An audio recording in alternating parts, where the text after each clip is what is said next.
Be at Peace, 9 October 2019 by Anna von Reitz. Let not your hearts be troubled, neither let them be afraid, for all these things must come. Those words were spoken over 2,000 years ago. Hear them now. Many people are clamoring to understand what is going on. They are alarmed by President Trump's activation of the Marine Reserves and United Nations troops who are stationed here. President Trump faces an unprecedented, massive task, one that no peacetime president or other world leader has ever faced. There are over 100,000 sealed indictments ready to serve and many arrests to be made. Ultimately, there may be as many as 2 million people in America alone who have been involved in a criminal interlocking trust directorate scheme seeking to destroy all national governments and all world religions. The crimes involved run a vast gamut of offenses, from high crimes like treason and global racketeering and conspiratorial human trafficking and national-level identity theft schemes, to pension fraud and interstate securities fraud and embezzlement. Virtually all these crimes have occurred in either international jurisdiction or in the global realm of commerce, so they are federal crimes, though there is an interface with incorporated state-of-state franchise courts. All this has happened, in part, because the Federal Marshals Service was defunded and absorbed into the United States Marshals Service, leaving half of the international boundary without police forces to defend it, and the other half, the U.S. Marshals Service, undertrained, sidelined, and deliberately misdirected by those profiting themselves from all this mayhem. We are, obviously, doing our best to train and get competent federal, that is, continental marshals, back in the field, ready to assist local sheriffs and LEOs loyal to the public law, as well as the restored and redirected U.S. Marshals Service, and all the international peacekeeping forces that President Trump has called upon.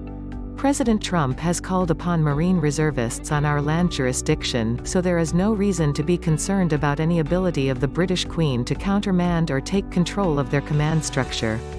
The British delegation of power only affects those operating on the high seas and navigable inland waterways, and our marine forces are loyal to our country. He has also called upon regular United Nations forces, actual soldiery from other countries who are here for various training and cooperative exercises, and that is also not a reason for concern. Back in 1976, the U.S. Congress passed the International Organizations Immunity Act, and without our knowledge or permission, transferred trusteeship of our states and our state government offices to the United Nations. This was done to allow the perpetrators like Jimmy Carter to avoid their responsibilities as trustees and enabled them to do things like sell all the birth certificates issued against Americans to the IMF. As improper and illegal as all this fraud and chicanery was, the United Nations accepted the responsibility, and is now being called upon to act in our behalf to help clean this mess up. The first action takes place in America, because we have suffered from all this criminality the longest, and the perpetrators, having secured a base of operations and the use of our government institutions after the Civil War, used us as crime central, the hub from which most of the rest of the world was deluded and ensnared.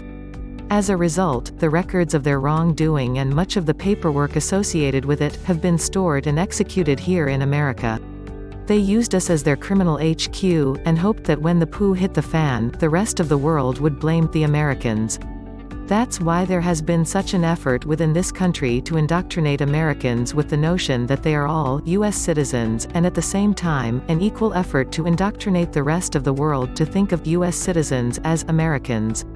They not only scheme to use us to accomplish their evils, and to make us pay with our lives and our natural resources to support their war-for-profit agendas, they also conspired to leave us holding the bag in other ways.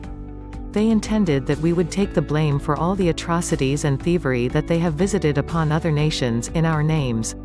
This is why you see crowds of Muslims chanting, "Death to America." They mistake America for the U.S., and that confusion has been deliberately inculcated by these criminals to frame us for their crimes.